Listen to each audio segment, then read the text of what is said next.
Hello guys, welcome to my channel. আজ mini blog নিয়ে তোমাদের সামনে আমি চলে এসেছি। আজ চিংড়ির নতুনত্ব ঝাল রেসিপি। তো দেখো, চিংড়ি মাছটা ভাজা কমপ্লিট হয়ে গেছে। তারপর আমি কড়াইয়েতে এলাচ, দারচিনি, লবঙ্গ দিয়ে দিলাম। তারপরেতে একটু কুচনো পেঁয়াজ দিলাম। তারপরে দেখো, সুন্দর করে একটু নাড়াচাড়া করে নিচ্ছি। আমি আর এক্সট্রা কোনো তেল দিইনি, কারণ ওই চিংড়ি মাছ ভাজাতে যেই তেলটা ছিল সেটাই দিয়ে দিয়েছি, কারণ ওতে আরও সুন্দর করে স্বাদ হবে।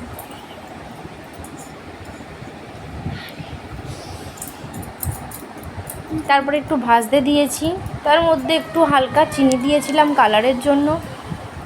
তারপরে এই যে পেস্ট করা আদা, রসুন, পেঁয়াজ, তারপর এতে একটু নুন, জিরে গুঁড়ো, হলুদ গুঁড়ো, লঙ্কার গুঁড়ো দিয়ে একটু বেশ সুন্দর করে কষানো হচ্ছে।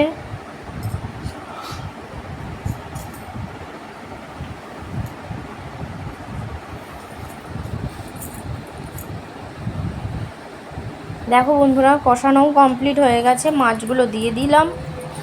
চিংড়ি মাছগুলো দেওয়ার পর আবার একটু নাড়াচাড়া করছি। দেখেছো কি সুন্দর লাগছে, কালারটাও অসাধারণ লাগছে। লাইটের জন্য মাঝে মাঝে কালারটা ফেড হয়ে যাচ্ছে। তারপরে এই যে দেওয়া কমপ্লিট হয়ে গেছে, যেটু জল দিয়ে ফুটতে দিয়েছি। তারপরে এ দেখো হয়ে গেছে।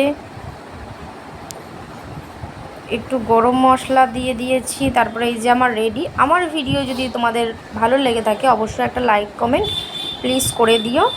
আবারও তোমাদের কাছে নতুন কিছু নিয়ে আবারও দেখা হবে। ওকে, চলো টাটা, ভালো থেকো।